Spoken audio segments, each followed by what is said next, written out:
Hey everyone, welcome back to 22 Panels. This is the podcast that aims to examine, explore, and elevate the medium of comics. I am Tyler, and across the interwebs from me is Tad. Good morning, Tad. How's it going? That was weak. It was my thwips That was or weak. the whole thing. The whole The thing. the the thwips. Okay. The thwips I, were seriously weak, man. that was Better. better. That was better. Not great, but better. It has been a week.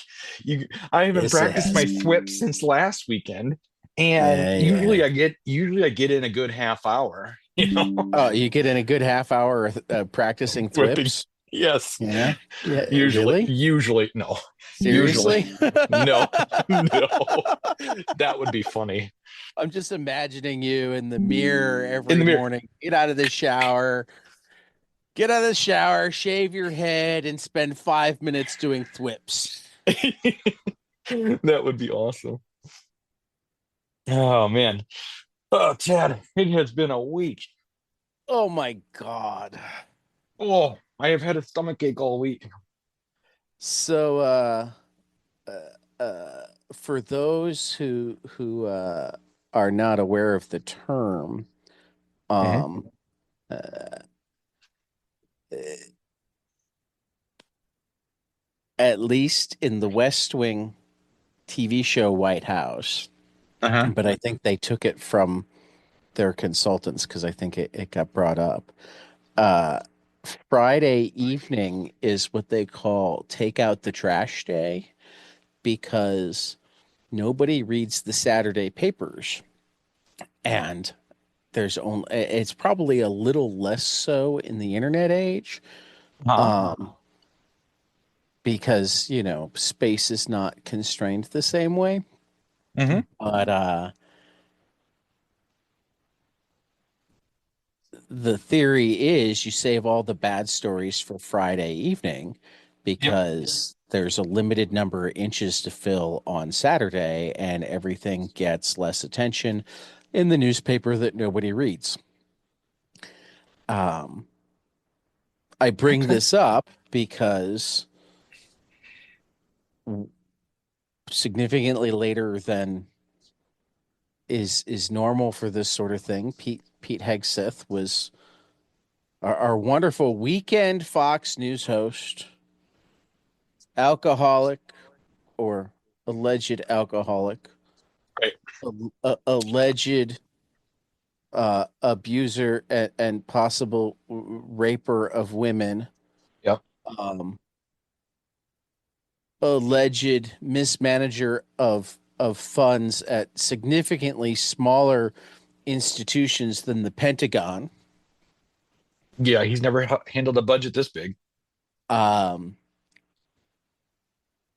was by a vote that required J.D. Vance to break the tie because Yes. amazingly, Mitch McConnell joined Lisa Murkowski and um, who's the why can't I remember the Maine senator right now?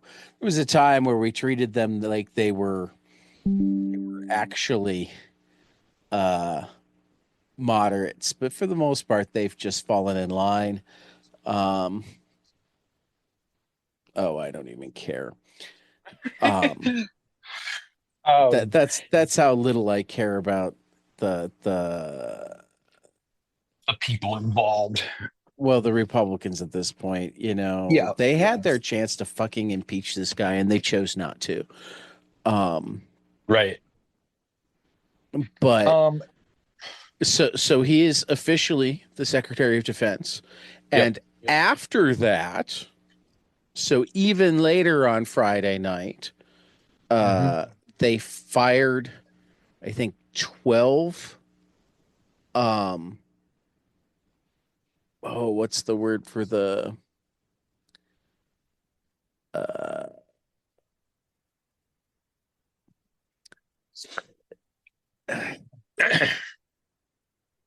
Not sure I where you're hate it going. when words don't come to me. The guy that the inspector generals. Yes. Each organization or each branch of the government has an inspector general that, or not branch of the government, each department has an inspector general that like is supposed to oversee things and make certain that like everything's on the up and up, blah blah blah. Yep. You know, can audit things. Yeah, 12 of them got fired last night. God, Um, what is happening? and nothing says we want to be on the up and up more than firing the inspector generals before they even get started. Uh-huh. Well, Ironically, Chris, most of them had actually been appointed by Trump during his first term. that's just it. Nobody's safe. I mean, Because Biden takes inspector general seriously enough uh-huh. that like having an inspector general that came from the other party was like okay and even to be applauded. That's how you stay honest. Mhm. This It's not morning, about getting the guy that likes you. right. So this first week of Trump 2.0 has been uh like spectacularly horrible, though more on the vibe sense, because I mean, they did essentially get laughed out of court on their first round of trying to defend the idea that they could end birthright citizenship, which is a right given to us by the 14th Amendment to the Constitution Yeah. via executive order. It's Yeah. not how it works, Donald. For that matter, the judge in that case suggested that like a, any lawyer who seriously like made the argument that the order was legal should really be facing sanctions. Yes. Yeah. Um, they're having some due process issues with their immigration stuff, but this is where it's going to come down to, you know, hopefully. I mean, I've seen lots of articles talking about how the ways that progressive lawyers can slow things down, and you know, even if ultimately the Supreme Court is as whack job as we know it is, at least we can like slow things down and plan. And I'm hoping that's true. I'm hoping that Donald doesn't like demand that something get fast tracked to the Supreme Court and have the Supreme Court say yes, sir. Um, but we'll see. Yeah. Well, And today, there's some real well, tests to like whether or not.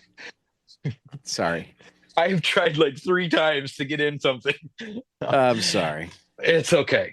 Anyway, what I'm trying to say, because going back to Pete Hegseth, with there's been other appointments. Today, they pushed Kristi Noem up from South Dakota for Department of Homeland Security. Oh She's God. she's being put in this morning for as a special thing because they don't want to have to do it tomorrow, which I'm not sure why. Well, because you know, uh, they were doing her on the weekend to begin with, so nobody would be watching. But if they switch which day, then like even people who plan to watch won't know. Yeah, it should be. Although they're not expecting that one to be a difficult Which is disgusting. appointment. I know. They're supposed. I know. I agree because she's really stupid.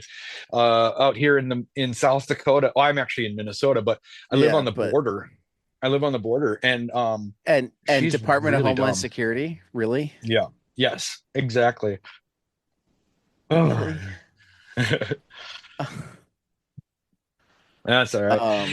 So we haven't even touched on all the executive orders that he has Oh put in. no, and we won't. No, I it's mean, just been. thankfully, he's already having constitutional issues, though. Again, that becomes the real test of the Roberts Court. They've already done so many things that I mean, the presidential immunity is so far outside of the lines of any legitimate reading of the Constitution. It's not even funny. Mhm. Um, the overturning of Roe v. Wade is borderline in terms of its reading of the constitutional, but also goes against massive years of jurisprudence, where essentially the only way we overturn a decided decision is if it grants more freedom, not less. Right. Um, I don't even want to get. I don't even want to think about where they've gone with guns and where they're likely to go. Though that does bring us to the other thing that he did successfully do, and there's nothing that can be done about it because it's completely within his power. Pardoned all of the Jan Sixers. They're all Stuart fucking Rhodes I know. He's the was Oath Keeper guy, right? inside the Capitol talking to lawmakers this week, Mm-hmm. rather than in a prison cell like he should be for the next 22 years. Yeah, but I don't understand why this isn't a wake-up call to his voters that wanted something. And then this is like, I don't know. I wake up. I'm so Well, they've frustrated. been, he went so far that Fox News has had to change their talking point on the Jan Sixers. Did they? Yeah, now they were overcharged. Oh, really? Yeah. They won't quite. He gave flat out pardons to so many of the violent ones Yep. that they can't with a straight face say that like it was just because they were political prisoners, blah blah blah. They were overcharged. Yeah. It's crazy. Well, I don't know how much authority um they have in saying someone can't enter the city if they were pardoned. Once they're pardoned, yeah. Right. But these Oath Keepers guys have bans from entering DC on them. Probably not anymore. Not anymore. I mean, they were just given them like yesterday. Yeah, But I mean, let me rephrase. I missed that. The oh, DC mayor can make that statement. yeah, Um, the chances of it holding up in court don't feel high.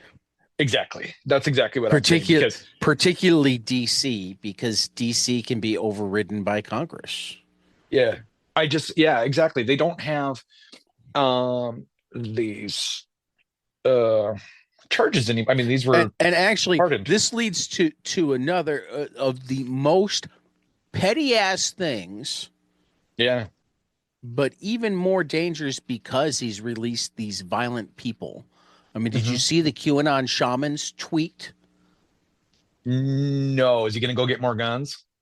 Yeah, it Okay, that's was what I thought it was. free Yeah, yes, I did. today. Gonna go to get some motherfucking guns. Yep. Yes, I did see that. And it's like, and actually, there's already at least one of them Yeah. back in jail or back in custody on gun charges. I saw that. I saw that. Out for like less than 12 hours before he wound up arrested on gun charges. It's ridiculous when Um, all Trump does is spout but about all these criminals being released into our country. And it's like, dude, you totally just from our yeah, own jails by you. yeah. I'm just um, I'm uh, but did beyond you that, hear? he pulled protection from Uh-huh. Mike Pompeo, from Uh-huh. Anthony Fauci, Uh-huh. from all sorts of people who have had legitimate threats made against them for doing their jobs. Hmm. Oh, he's pulling the detail off on purpose. He's hoping that they Of will get course killed. he is. I mean, Of he's course he hoping they will is. get shot. It's stochastic terror. Mhm. It's, but we'll get back into that We'll get in back our into it great in a little bit. responsibility. Yeah. Hopefully What's in this the new more comics hopeful, app? joyful well. So one of the guys that was involved in um, the now shuttered Omnibus is involved with a company called Sweet. Kenny Myers. Uh, Sweet has already launched a comics app called Bindings to help creators market. They have two new apps on their way. The first is the Sweet Shop, a new digital comics sales platform that will launch later this year. And then a Find Your Comic Store, a new digital platform to find local comic shops. Um, their announced goal to make everything a little less shitty for people I in comics. like that. Uh, but they're hoping to have the in-app purchases, reading list, wish lists, and reviews, day and date releases, international and all ages, DRM free backups. And then this is a cool one. Retailer affiliate program. Shipments not coming in out of a comic, send folks our way and we'll share in the spoils. So Cool. it will be interesting to monitor this. I mean, I'm loving Global Comics, but Global Comics is a great subscription service. Yeah. If we could wind up having a great buy service other than Amazon as well, that would be amazing. Hmm. Um, so it will be a thing to monitor. A thing to Yeah, that monitor. is cool. That is cool. I like the Um, aesthetic of it. It looks cool. I like the art. I like the name is cool. Sweet. That's a good name. right. Okay. So Jules and Pfeiffer.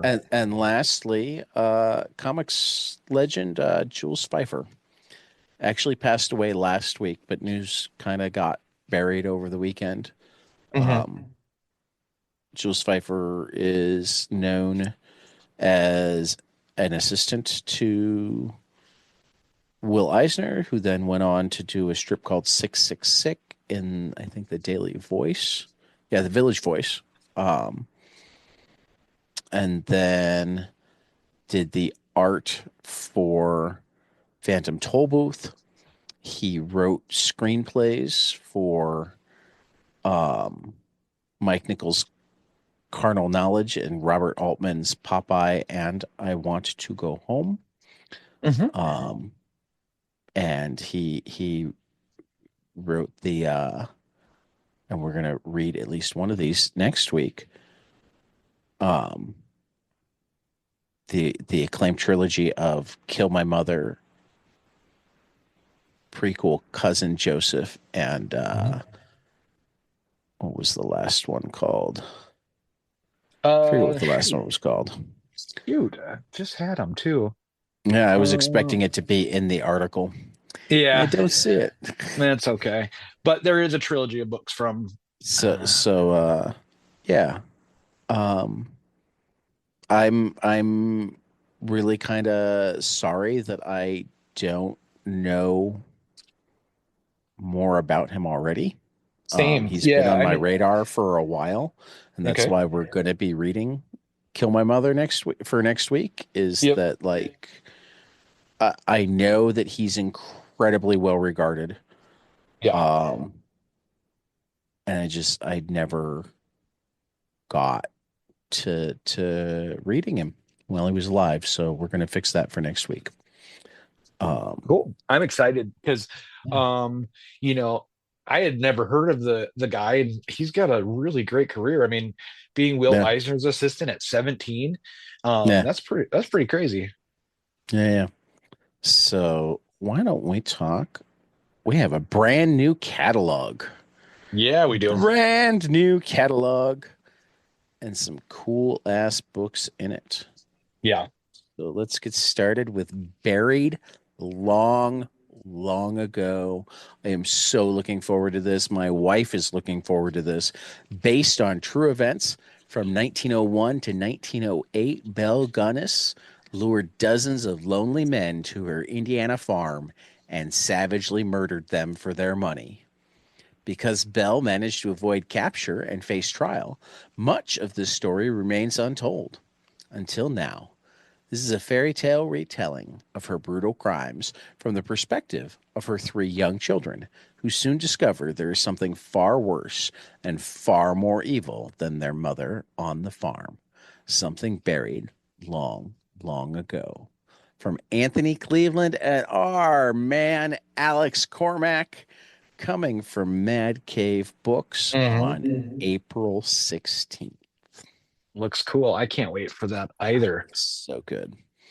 Another one that I'm looking forward to. I loved the first volume, Fire and Ice, when hell freezes over, spinning out of the pages of Absolute Power and the DC All-In Special. In the pages of DC's Absolute Power event, Fire and Ice had finally achieved what Fire always wanted. The dynamic duo made a glorious return to the ranks of the Justice League, and during a major world crisis, no less.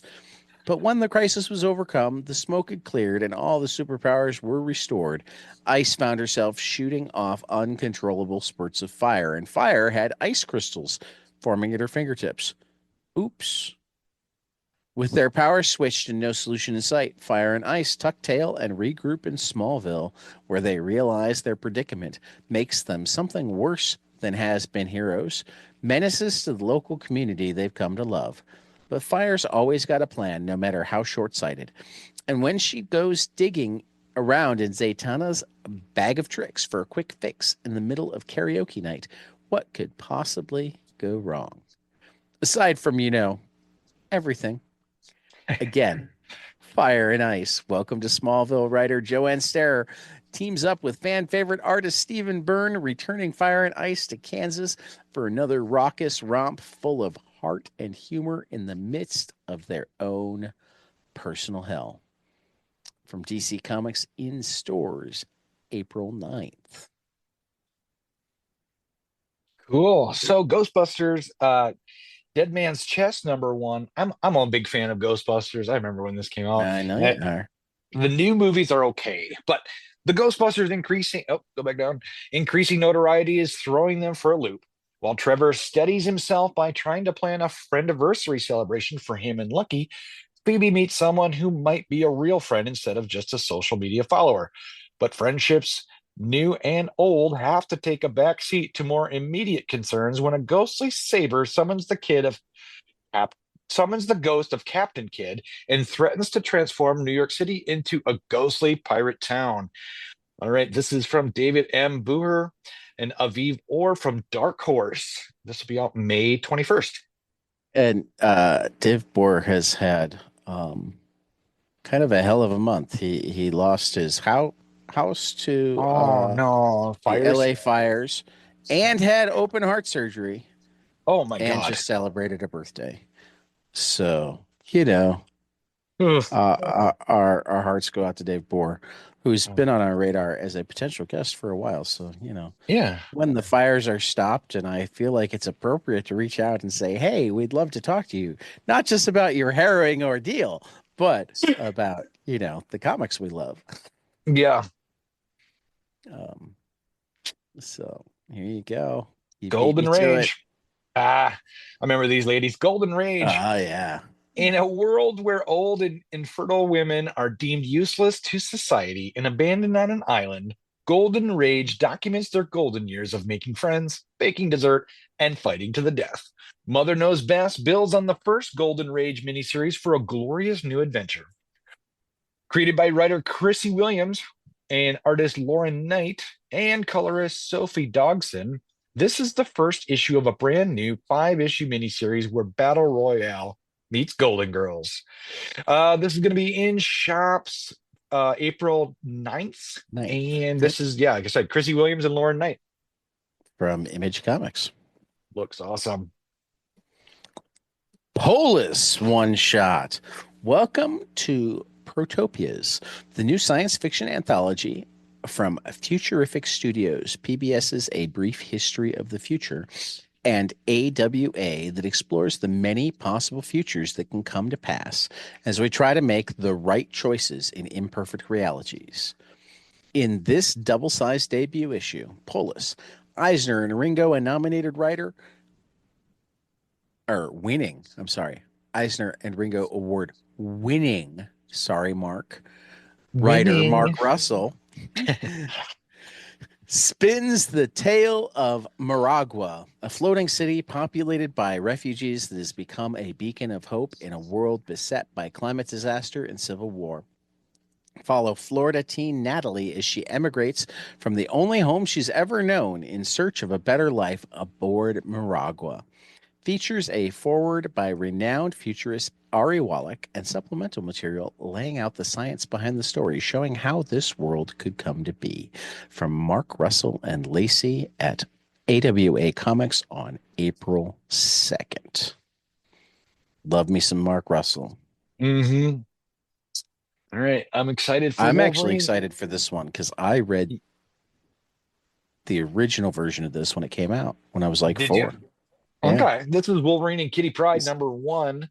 Part of the Wolverine and Kitty Pride. It's just what it says. Yeah, I'm it's not sure just, what that means. yeah. Claremont returns to the fan favorite duo when Kitty Pryde nearly lost her soul to Ogun during her journey to Japan.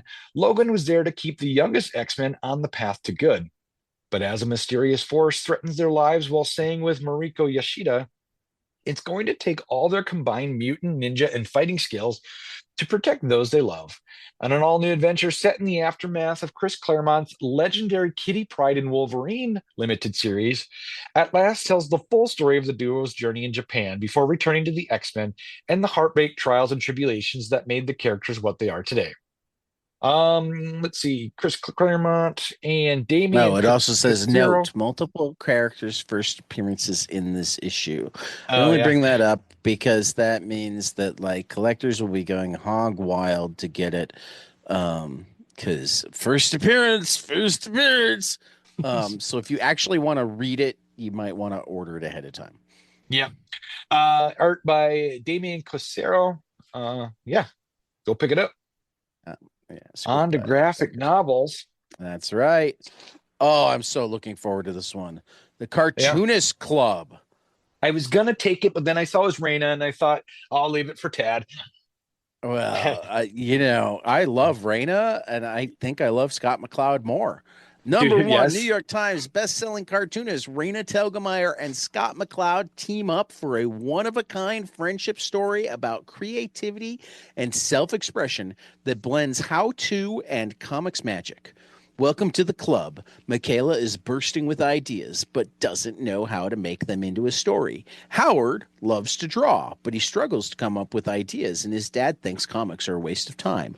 Linda constantly draws in her sketchbook, but keeps focusing on what she feels are mistakes. And Art simply loves being creative and is excited to try something new. They come together to form the Cartoonist Club, where kids can learn about making comics and use their creativity and imagination for their own storytelling adventures. In shops April 2nd from Graphics. Nice. I love Raina Telgemeier. Ironically, I I didn't love name my Scott daughter McCloud. after. I didn't name my daughter after. We spelled it differently. Uh, Yeah. but anyway, Giant Sized X-Men is back with a tribute to Wayne and Cockrum. Um, let's see here. The best X-Men artists in comics pay loving tribute to the book and creators that changed everything for the X-Men and comics forever. One comic book transformed the face of Marvel Comics forever in 1975 when writer Len Wein and artist Dave Cockrum revamped the X-Men with an international cast including Storm, Nightcrawler, Colossus, and Wolverine. This legendary story took fans by storm and set the stage for the X-Men to become the most popular heroes in the Marvel Universe now. In the Marvel Universe. Now, 36 of the Marvel's top artists come together to recreate this epic story, each drawing one pulse pounding page in tribute to a true Marvel masterpiece. This all new, all different tribute is presented alongside Wayne and Cockrum's how do you pronounce that word? Inimitable, original, still as vibrant as Inimitable. yeah, still as vibrant as the day it was published. This is collecting X Men, giant size X Men, tribute to Ween and Cockrum 2020, and Giant Size X-Men #1 from 1975. Looks awesome. I think this is a great way to jump on if you've never read the story, the revamping story of the X-Men. This is a great Yeah. place to jump on. Yeah. I like the idea of I mean, it's essentially like a cover album. Hmm. Yep. So yeah, I $30 for a hardcover, but I may be debating it Yeah. anyway. Yeah. That's cool. Um, I'll definitely be getting one. 200 pages, so it's not like Well, they're skimping. I don't own a facsimile copy of that issue anyway, so Right. I might as well get this one. Yeah. All right. Meat Eaters from Meredith McLaren. Comes a punishing and poignant original graphic novel about the monsters that lurk both in the darkness beyond and within us all. Let it be said that dying is hard. 19-year-old Ashley Moore found this out firsthand. All Ashley wanted was to keep her head down until she could escape the small town where she felt she was stagnating. But after waking up one night covered in blood and irrevocably dead, Ashley finds her foolproof plan for getting out has gone up in smoke, and that something within her has changed. Without a heartbeat and with a disturbing craving for fresh meat, Ashley finds herself in a world that exists just beneath our own, a world of ghouls and monsters and things that go bump in the night. Drawn into the realm of the unusual, getting advice from ancient vampires, dodging angry pack leaders, and becoming the reluctant big sister to some wayward werewolves. Ashley finds it increasingly difficult to put away the parts of her past and herself that she wants to ignore. The truth, it turns out, can't stay buried forever. In this visceral story about the effects of trauma and anxiety, dying is indeed hard, but getting on with it, that can be worse. In stores, July 9th. Love Yeah, me some visceral. Meredith McLaren. Visceral is a good word. That cover Yeah. is From, very graphic, right? Her yeah, from Oni blood Press. blood is raining out of her Yep. mouth. Yep. I mean, Ugh. Meredith is a talented artist. Yeah, she is. All right. Think we skipped ahead, or did I am on the wrong Did we? spot? Uh, nope, you're right. You're right. One path. I skipped ahead in my list. One path, you guys. At first, I thought this was Okay. One Piece, Nope. but One Path That's what by I did. Volume One by Greg Broadmoor from Mad Cave. Hunted by giant primordial beasts, red in tooth and claw, a tribe of cave girls scratch out a bleak existence in a brutal, uncaring world. They cling unto a life where not many make it beyond the first few months, let alone to adulthood. Governed by ancient laws and arcane rituals, the only constants they have, they follow the old ways on pain of death. But one path, a hunter and warrior, has a plan to change their lives, to free them from the toil the great predators that stalk them charge, and it will overturn everything they know. This is going to be in stores April 9th, you guys. And like I said, from Greg Broadmoor. And this is out from Mad Cave. All righty. Thinking about thinking. Impossible thoughts and complicated feelings.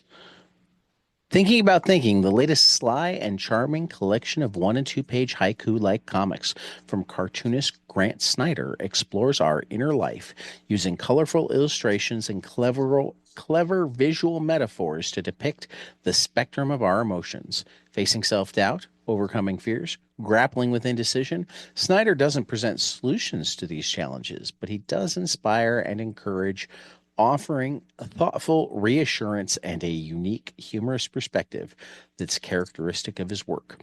An approach that resonates with millions of readers all over the world.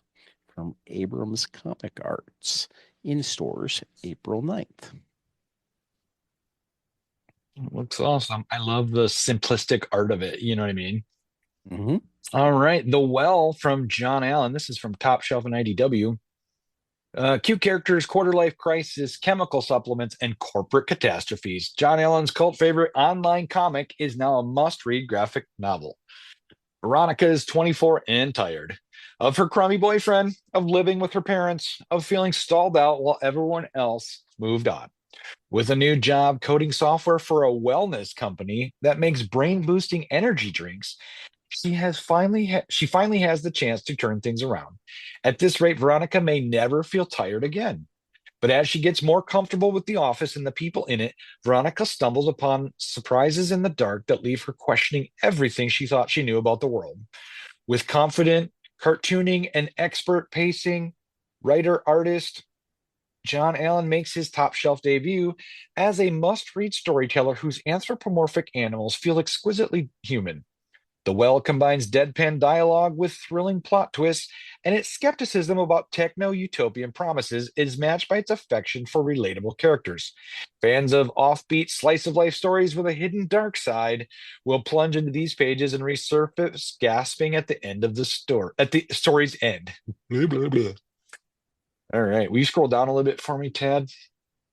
Oh, never mind. That's I it. thought it had the Up, release date up there. will get you the April 8th, April 8th. 2025. That's what I was looking for. Yeah. Looking cool. PRH pages, we got to move around more. Mm-hmm. All right. How about some collections? Collections.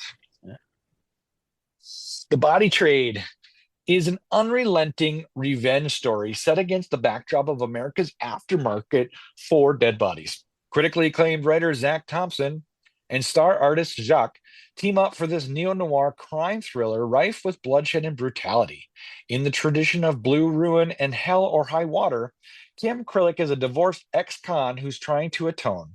However, his short temper tends to get the best of him when he returns to Florida to bury his estranged son. He's sickened to find an empty grave. His son's remains were sold into the body trade. Armed with righteous fury, Kim sets out to reclaim his child's corpse. But the one act of vengeance causes everything to spiral out of control. This is going to be in shops April 23rd, you guys, and it's out from Mad Cave. Ginseng Roots, a memoir from Craig Thompson and the Pantheon Graphic Library. From the celebrated author of Blankets and Habibi comes a new graphic memoir exploring the class divide, childhood labor, family, and our globalized world, all centered on Wisconsin's farming industry. Joe Sacco calls it a sweeping story, gorgeously drawn and beautifully told. This is Craig Thompson's masterpiece.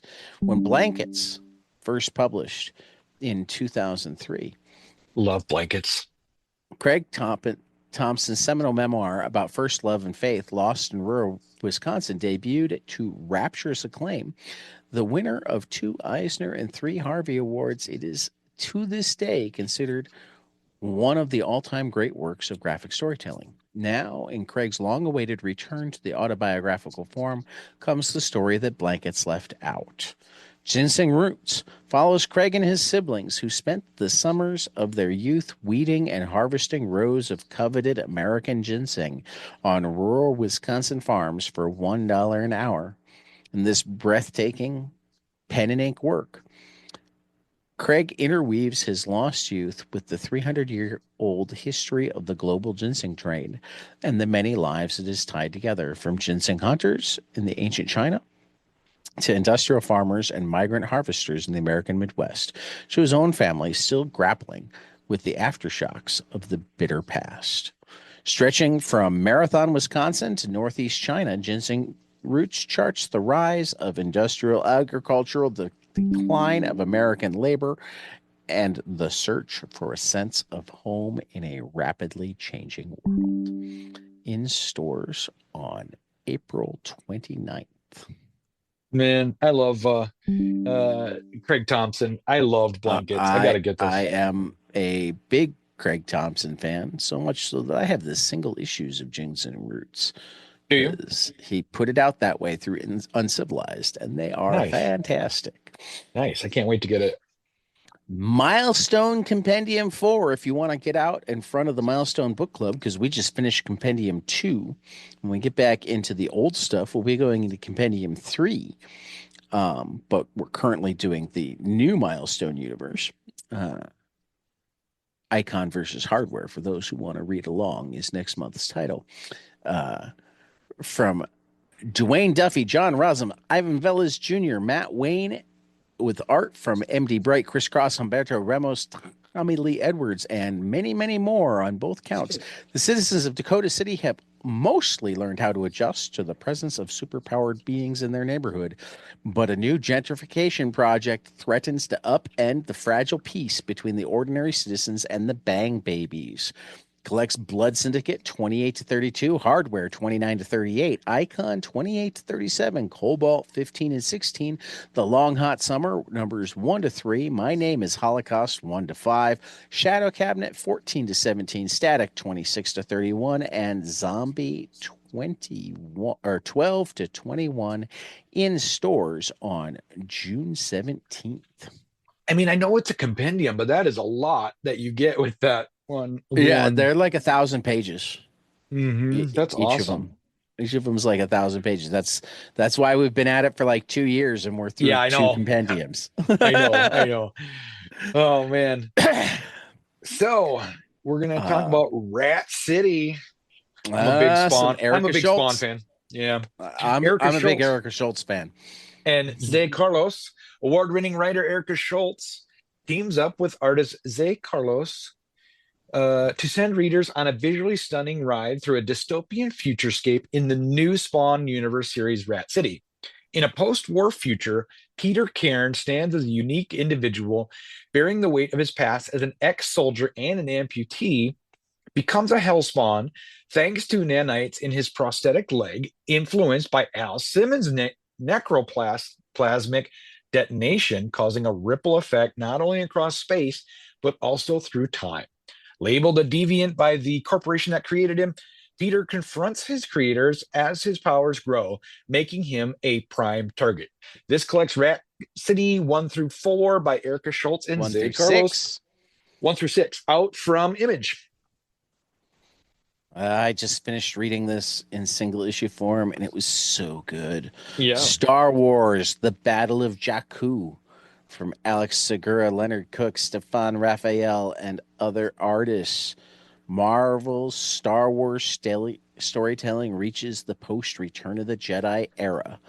In the wake of the Battle of Endor, can Princess Leia, Luke Skywalker, and the nascent New Republic stave off an unexpected and deadly new threat? Because a defiant Imperial is about to take center stage and go on the offensive. But what is the deadly villain's connection to Darth Vader? Mon Mothma and Leia must make a difficult decision. Luke hunts for a lost Jedi relic, but makes a startling discovery.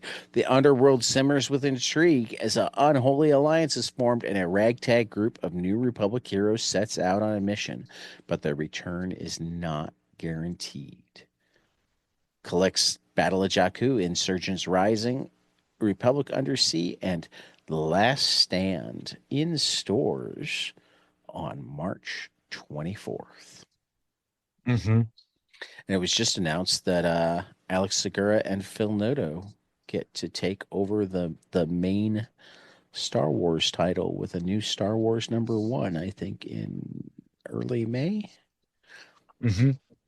Yeah. All right. Where Monsters Lie, Volume 2, Cul-de-sac. From Kyle Starks and Peter Kowalski. The return of the hit meta horror comedy by Eisner nominated writer Kyle Starks about a group of monsters who reside at a gated community in the middle of nowhere where they can relax, or try to, when they are not out killing. Come join us, friends, for it's time to visit another gated community for slashers and meet a new cast of horrible monsters as we return to the world of Where Monsters Lie. Connor Hayes' final girl turned apex monster hunter has been brought to Site B and expected to be a good little killer. But will he cooperate? And what sort of bone tingling secrets inhabit this horror hamlet? Welcome to Site C, home of hillbilly slashers, backwood cannibals, and all the rural killers. I'm sure everything will be perfectly fine here. The monstrous terrors increase in the second arc of Where Monsters Lie. This collects Where Monsters Lie cul-de-sac 1 through 4, and this is out from Dark Horse. On sale June 17th. Oh, sorry about that. Yep, missed the date. June 17th. You're learning. I'm I've had more time to play with the Penguin website. So Yeah, the we've Penguin got, website. So yeah, I apologize, listeners. I'm used to the diamond things or the previews that I'm reading. And but Diamond is on life support. yeah, so these are Penguin write-ups, and I'm not used to where the things are on the screen. Yeah. We've got lots of stuff on Final Order cutoff right now. So Yeah, rather than going deep, I'm going to give a lot of titles and just have people trust that these are cool looking titles. they're Beat very It, cool. Rufus from Noah Van Sciver and Fantagraphics will be out March 12th. Black Kiss Omnibus from Howard Chaykin and Image will be out July 9th. The Confessional from Paige Hender at Silver Sprocket will be out March 19th. Domain, Chip Zdarsky, Rachel Stott from Image Comics out March 12th. El Fuego from David Rubin at Oni Press out March 12th. Grommets from Rick Remender, Brian Posehn, and Brett Parson at Image Comics out March 12th. Holy Roller from Rick Remender, Andy Samberg, Joe Truman, and Roland Boschi from Image out March 12th. I Ate the World to Find You from Rachel Ang at Fantagraphics out April 9th. Pop Kill #1 from Jimmy Palmiotti, Dave Johnson, Juan Santa Cruz at Mad Cave out February 26th. The Santos Sisters Volume 1 from Greg and Fake out from Fantagraphics on March 12th. Soma from Fernando Lor and Carlos Dalmo out from Oni on February 26th. And Toxic Avenger from Matt Bors and Fred Harper is out from Ahoy on April 2nd. Final Order cutoff for all of these books is a week from Monday on February 3rd. We're going to go equally quickly through the crowdfunding, not because I don't want to spend a little bit more time with them at some point, but because we're running a little long already, I think. So, Ink Portal, an indie anthology magazine from Gravity Paper Studios, is on Kickstarter until February 2nd. Sancha and Blanco, #1 and 2 from Ray Chow and Vincentius Saransu on Kickstarter through February 4th. Hank Howard, Pizza Detective from Robert Venditti and David Lapham, A Bad Idea on Kickstarter through February 6th. The I Dragon trilogy from Juan Jimenez, Alien Books on Kickstarter through February 12th. California Inc. from Arthur N. Ebouin and Justin Giampaoli on Kickstarter through February 13th. Bridges from Greg Burnham, Jamal Rochelle, and Leo Stevens on Kickstarter through February 16th, and my discussion with Greg will be available soon if it's not already. Always Punch Nazis Omnibus. This feels like a Tyler book. It feels like a me book too. From Ben This is how I Ferrari feel. on Kickstarter until February 19th. The Shift from Split Vision Press on Kickstarter through February 20th. This looks cool. It's one script, but 3 different artists doing their version of it. That's cool. I like that. Right. Yeah. And then Dark Pink from Christopher Ford and Coy Turnbull Okay. on Kickstarter through Dark Pink. That's a cool title. February 23rd. It looks like it's a PI book. Like I said, Yeah. we might get Yeah. more into details on them later, but we went off enough on the horrors of this last week at the beginning, and we want to Yeah. get into time for Hope. looking for joy and hope. So we're not going to spend as much time as we might otherwise. Tyler, what was amazing this week? And you got a good list.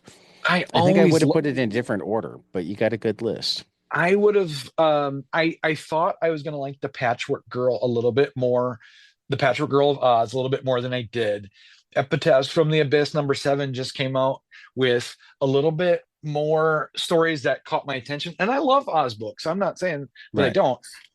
But I was just a little bit more into Epitaphs this week. So Epitaphs from the Abyss #7 from Jordan Thomas, Cullen Bunn, Chris Condon, Andrea Sorrentino, art by Andrea Sorrentino, Valeria Brizzo, Andrea Moody from E.C. Oni, is an anthology that's just been killing it. And then The Patchwork Girl of Oz, #1, has always been a great story that I'm reading to my daughter.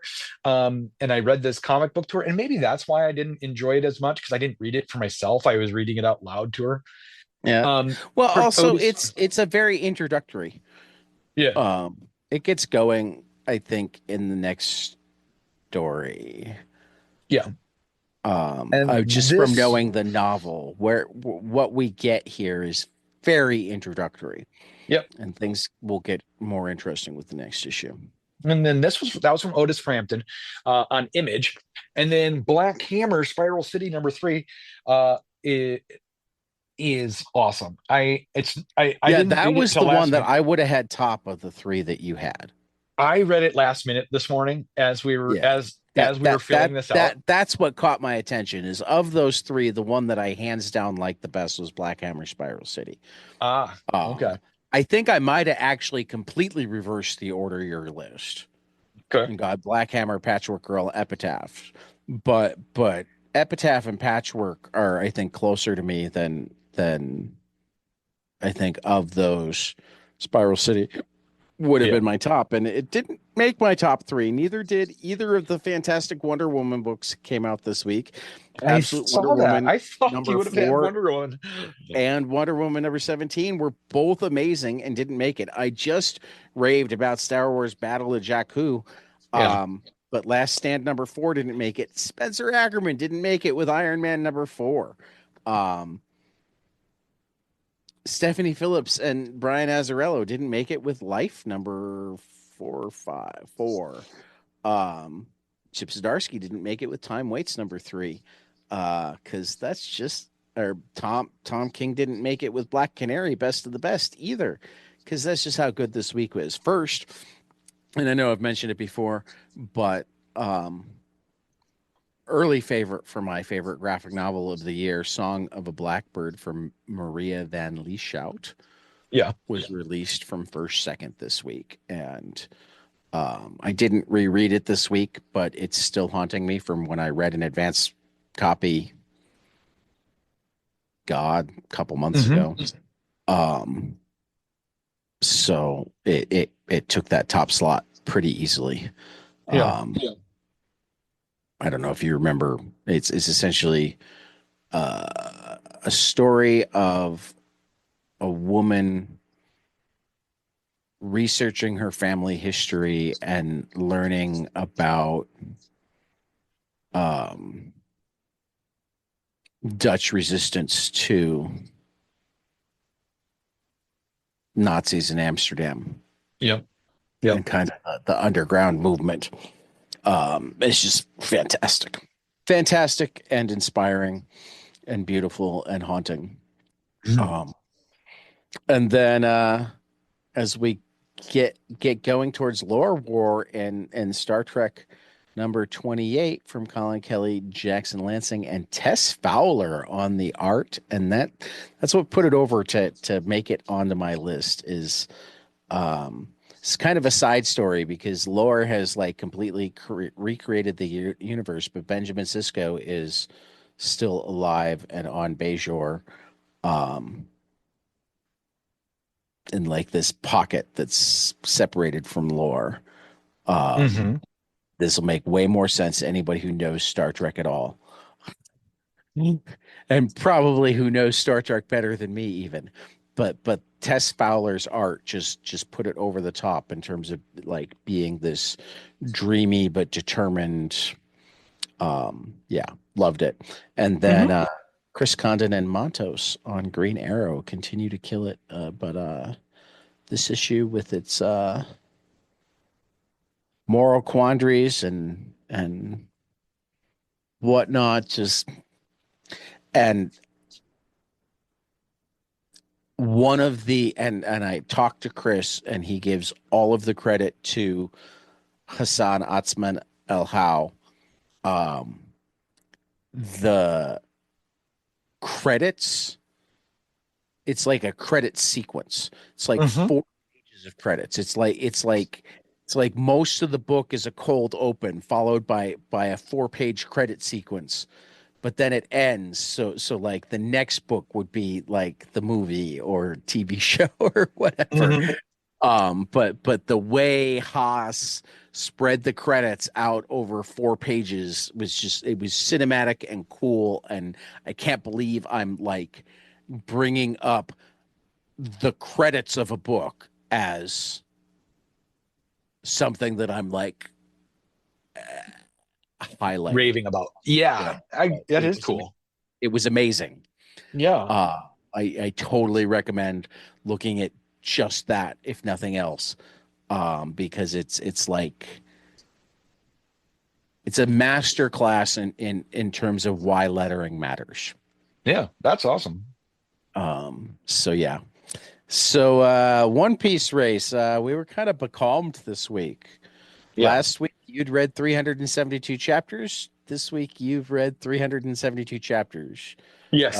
Last week I'd read 374 chapters. This week I've read 374 chapters. We both had a standstill. There was a I lot think going on. it's a mixture of, there were a lot of good comics this week, and well, like the world kind of sucked, but Yeah. not entirely. Which is why we decided that we were going to spend some time here, um, focusing on the more hopeful side. Can I derail for just 1 second? Please. My classmate from high school is a member of the Lakota tribe in my area that I live in, Hmm. and her tribe posted an open letter that I want to read on our podcast in response Please. And in response to the ice raids that have been happening. please tell me where I can find it so we can link it too. It's on the Cheyenne River Sioux Tribe Facebook page. Okay. Uh, yep, River Sioux. Okay. So this was dated January 24th, 2025. The Cheyenne River Sioux Tribe, our Lakota people, have been here predating any government and its constitution. We are inherently sovereign. Long before the granting of sovereignty, our ancestors lived among the land as we continue to do today. Our blood runs deep in our lands. We are of the land. Tribal nations are sovereign political entities recognized and upheld by treaties, the United States Constitution, federal law, and policy as uh, distinct nations with inherent self governing authority. Tribes are not ethnic groups. We are keeping a close eye on the White House as there are many executive orders and memorandums that came out within the past week since he took office, which was part of his plan to pass hundreds of executive orders within the first $100 of his presidency. So the rest of the letter talks about their plans to not have any problems with ICE. I mean, we're working on a plan with our tribe's executive committee to get out tribal IDs to all tribal membership, both on and off the reservation. As more specifics are worked out, additional information will be released next week. It is our goal at this critical time, with so much at stake, to improve our communication and coordinate our efforts with all tribal members on and off reservation. We will work through this together as we are stronger united. We are Lakota. We will do whatever is necessary to hold all federal agencies and their agents of the United States governments accountable to the treaty and trust responsibility for the O8, which I think means people. We want to assure you that we shall defend and protect all that is sacred to the O8, and we will defend our lands and ways against all enemies, foreign and domestic. Yep, there's the letter. Yep, Is it yep. Um, okay? so the Sioux tribe is doing everything they can, right? They're going to get the tribal IDs. They're going to have. It's sad. I can't believe they have to write this so that they don't get picked up. Yeah, it's I mean, we've already reportedly had a showdown um in Chicago Yes. where principals refused ICE access to an elementary school. Yep. Um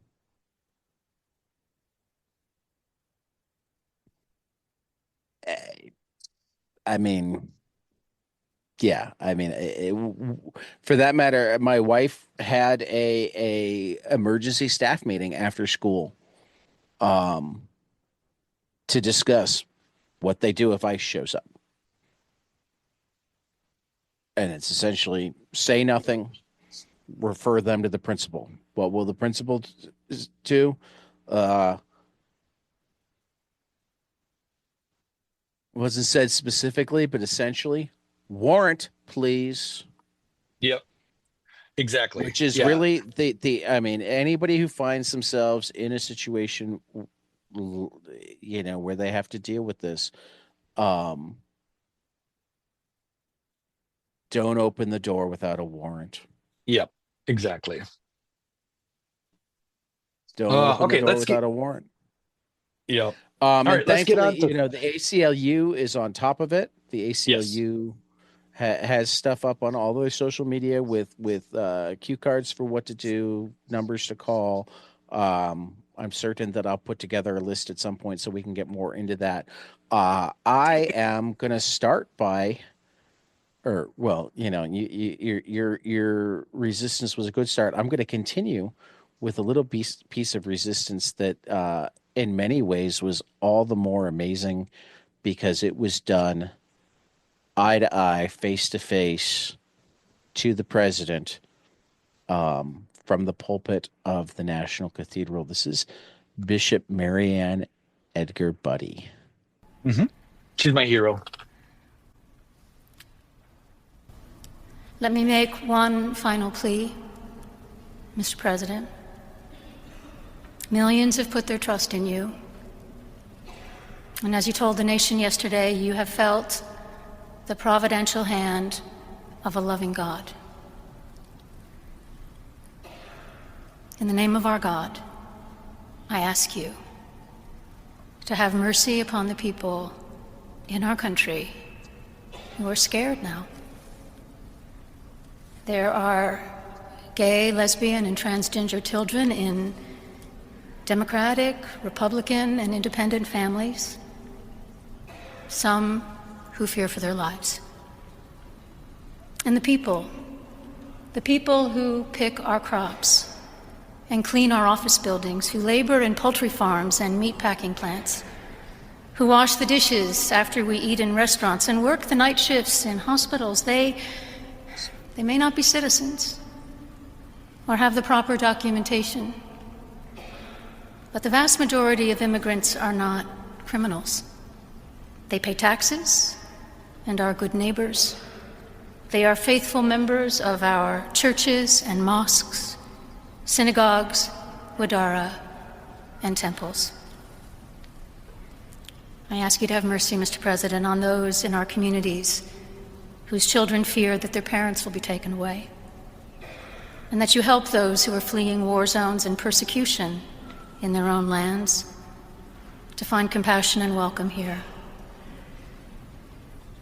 Our God teaches us that we are to be merciful to the stranger,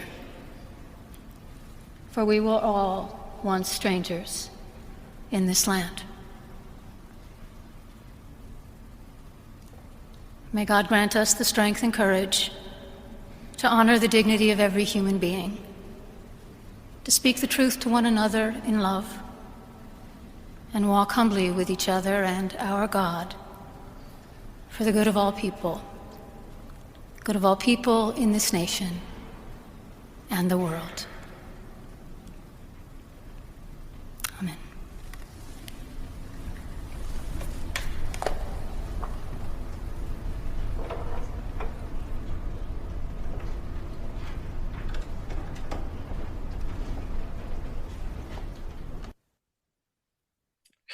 I love it that they were all stunned into silence. I I know it's think church. I I think I love Mhm. that all the women were paying attention and half of them were nodding along, Mhm. including both of the wives. Yep. Yep. JD Vance, Looks frankly, furious.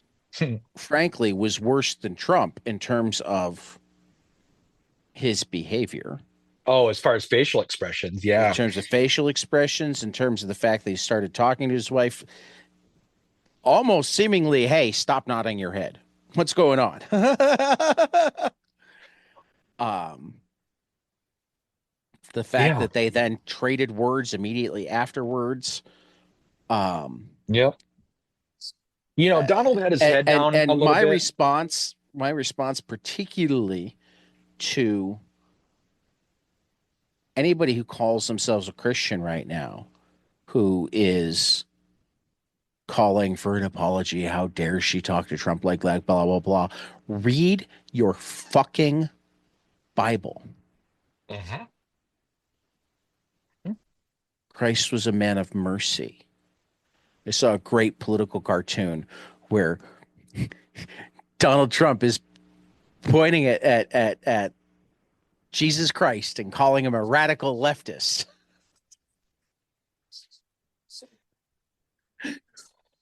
Oh Um, man. If Jesus so returned today, they'd kill him for being left. of course they would. I I mean, just at best, if they have a role from the Bible, it's the Pharisees. Mhm. Yeah, for sure. I'm sorry, I cut you off a It's little bit there. What were you saying? that no, I can't remember. Not a I'm big deal. sorry. That's okay. But Trump was sitting there with his head down, but he was listening. He was taking in every word. Yep. Um, Well, and apparently afterwards he talked about it not too exciting. yeah. Was it? I didn't think it was a good service. No, they can do much better. You, I just hate how it's been spun afterwards. Like she is this false bishop. I've heard lots of people say she's not a real bishop. I've heard people Which saying, is also bullshit. yeah, that she's from Minneapolis. Oh, that's why she's left. And I'm like, okay, whatever. Sure, I fine. just fine. I And just I am gonna really quickly toss out though that we played this from, and thank you Jay Quo for finding this and putting it on my radar. There Mhm, is now a site called xcancel.com mhm. that mirrors all of X, but without um The censorship. no, without you having to give them any traffic and therefore generating any ad revenue for them. Ah, got it. So this is a Twitter post that got mirrored through X Cancel, which is out of Iceland. Yep, that's So I awesome. was able to play it, but I am not on the site formerly known as Twitter. No, Um, so yeah, she's great. I mean, I really feel bad that she's in such a tight spot right now. I mean, the Christian nationalists are just furious with her over that, over right. Well, over a and strong Christian and message. and that's how you know that they're not Christian nationalists; they're white nationalists. Exactly. To me, those are interchangeable right now. Christian is them trying to put on a respectable suit of clothing over their white hoods. You're right. Yep. Um, But speaking of yeah. speaking truth to power, Judge Tanya Chutkan weighed in as well because as well as being the judge that oversaw Trump's January 6th trial, she oversaw many of the other Jan 6 trials, including one that she had to dismiss because he was given the defendant had been given his preemptive pardon, and the Justice Department was dropping it. And in the dismissal of this case, she said, the dismissal of this case cannot undo the rampage that left multiple people dead, injured more than 140 people, and inflicted millions of dollars in damage. Hmm. It I cannot love it. diminish the heroism of law enforcement officers who struggled, facing serious injury and even death, to control the mob that overwhelmed them. It cannot whitewash the blood, feces, and terror that the mob left in its wake. And it cannot repair the jagged breach in America's sacred tradition of peacefully transitioning power. Um, I'm going to make a little bit of a prediction here, Yep. and that's that the Republican House decides to impeach Tanya Chutkan at some point, Yep. and it winds up blowing up in their face because they have to have hearings, and she schools their asses. Hmm. And there's no way that they get the votes in the Senate to convict. But if they actually give her TV time, she will school their asses. 100%. Um, so yeah, That's again, cool. finding hope and joy in resistance. Yep. Jennifer Rubin, longtime major contributor to the Washington Post, Yep. left and started the Contrarian, a new news organization via Substack. And Yep. Telmus, I should have talked about this before, because this was before the election, right after her boss at the Washington Post had given $1 million to the um, inaugural fund. Hmm. Ann Telnis, the, I believe, Pulitzer Prize winning, um, and certainly renowned political cartoonist, left the Washington Post Hmm. over the decision to axe her cartoon in which she portrayed her spineless former boss, Mr. Bezos, in a Yep. uh, inappropriate way. That's I love. Um, the first three comics I read this week, Iron Man, Wonder Woman, and Green Arrow, Yep. all were truth to power. Um, I don't know if you've seen this clip, but it's worth taking a look at. I had trouble finding it where I can't find the whole clip without like going through Fox, and I refuse to give them the hit. Okay. Uh, but Tommy Viator of Crooked Media and the former I guess they don't have it up right now. Former uh national security advisor to, well, not national security advisor, that's an actual, he was the PR guy for the national security NSC. Yeah. That's right. Yeah. Under Obama, went on um actually went on and I don't want it on that window because we wanted to play part of it. So let me go back a little bit. Close this one down again. Close that one down again. Put this one up. Went on Jesse Waters' show. Okay. And Jesse Waters, being Jesse Waters, of course, wanted to prove he was a big man by starting off with, "Hey, how many genders are there?" Hmm. Um, and it's worth pointing out that, like, even this might be the one to go to. Even Viador talked about the Biden pardon sent a terrible message. I think Hmm. where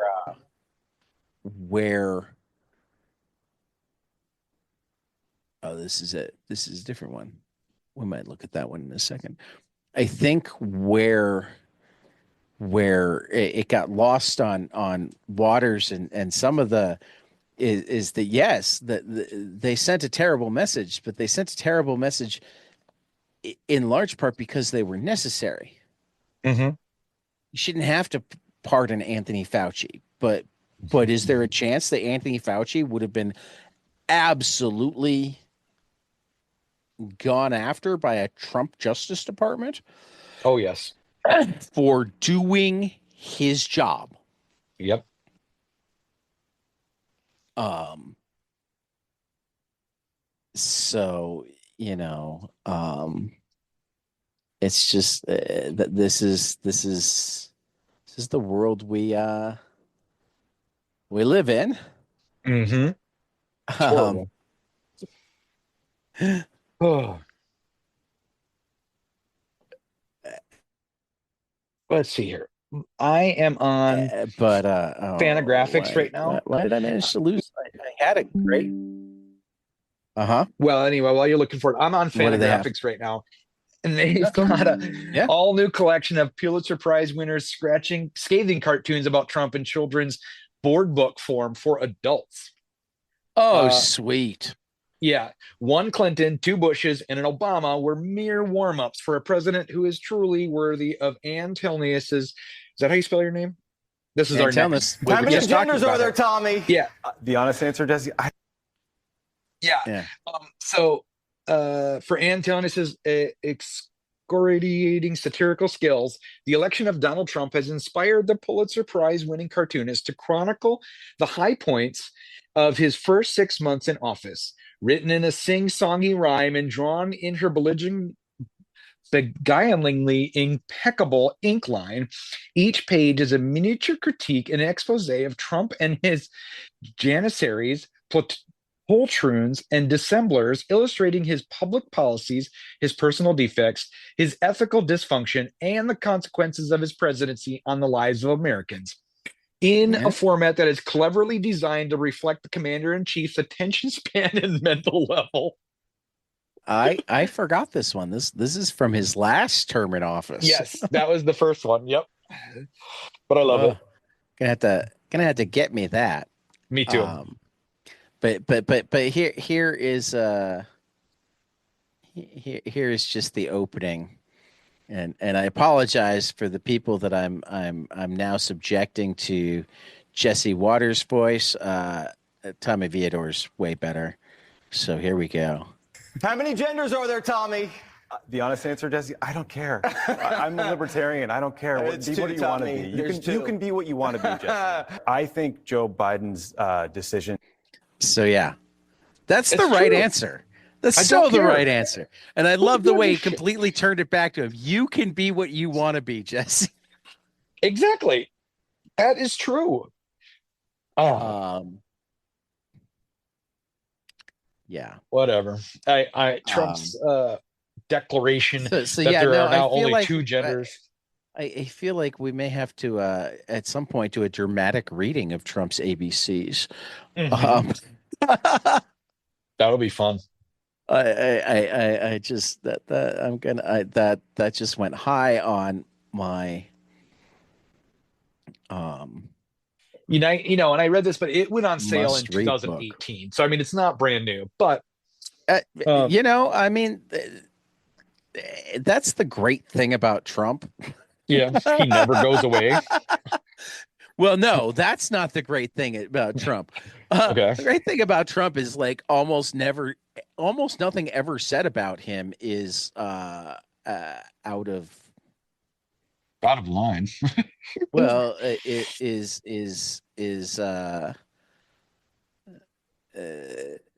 it's all evergreen. It still works. Yep. Never goes out of Oh, fashion. You gotta love the fact that above it, and this is how you know it's completely algorithm. Okay. When I pull it up on Amazon, above it is the T is for Trump, an alphabet book for true Americans, and ABCs for MAGA kids, the alphabet according to Trump. Though that Oh, is God. decided that one is an illustrated political satire. So that might go either way. Okay. But that T is for Trump. That is definitely not satire. That feels like it's actually, yeah, Propaganda. a gift idea for new conservative parents. God. I whatever. Ugh. Anywho, suppose we should get going on this. Yeah, yeah. I've got I do wanna quickly call out Crooked Media, The Daily Show, Andy Borowitz, The Onion, The Big Picture from George Takei and Company, Status Quo from Jay Mhm. Quo, Heather Cox Richardson, Joyce Vance both have newsletters. Balls and Strikes is a fantastic court watching newsletter. Zeteo, the company created by Mehdi Hassan when he left MSNBC, Spencer Ackerman's Forever Wars, and Jonathan Katz, The Racket. I'm certain there are more, and I will try to continue. Jonathan Katz, the comedian. Is that who we're talking? No, Like Dr. Katz? no. Well, I mean, Dr. Katz wasn't Dr. Katz. The Oh, no. Not him. Jonathan Katz, the author of Gangsters of Capitalism. Okay. Just making sure, because Yeah, Jonathan no, Katz, the that's comedian, is fair. pretty well known. Yeah. Okay, yeah. Okay. Well, and the reason I bring up Jonathan Katz, the Racket, is Yep. what's his name? The guy that used to be a decent reporter for Rolling Stone and then became a Elon Musk's bitch. Also named his newsletter The Racket. So like, Okay. make certain that if you're looking for Jonathan Katz and The Racket, you want The right one. Jonathan Katz and The Racket, not Eli's bitch boy and The Racket. Right. And for that matter, it's Jonathan's no longer on Substack, so that makes it easier too. He's actually available at theracket.news. So Okay. yeah. Again, I'm certain we'll talk more about this sort of thing as we go together, but rereading Superman Up in the Sky last week for Brit's Book Club or Brit's Okay. Cabinet. I finally started to get out of my funk because I remembered that you can just decide to be hopeful. Yeah. You don't have to have things be hopeful. You can be hopeful because you decide to. Yep. I had to take a media break on the other night because I was literally in a depressive funk for days. Yeah. And my wife virtually, she didn't do this, but she was virtually like, I'm going to take your phone away. I'm Right. like, So that's been my goal, is to like remain informed, but also choose to be hopeful. right. Choosing to be hopeful doesn't mean choosing to be naive. It doesn't mean choosing to think that this is okay. Hopeful is that we will overcome it, not that, oh, it's not as bad as it looks. Right. Denial and hopeful are different things. Not the same things. Right. Exactly. Right. Oh, man. This was a heavy episode. Yeah. So 3 books I hope will be spectacular. Star Trek Defiant, number 23 from Christopher Cantwell, and I didn't finish filling in who is doing that book with him. Is this a fifth week? This was a really it was a really light week. I think it might be. Okay. Let me find the artist really quick. Sure. This is Worf's son is it is Angel Unzueta. Okay. Worf's son had been on Khales's side during the Day of Blood and is going through let's see if we have the actual word.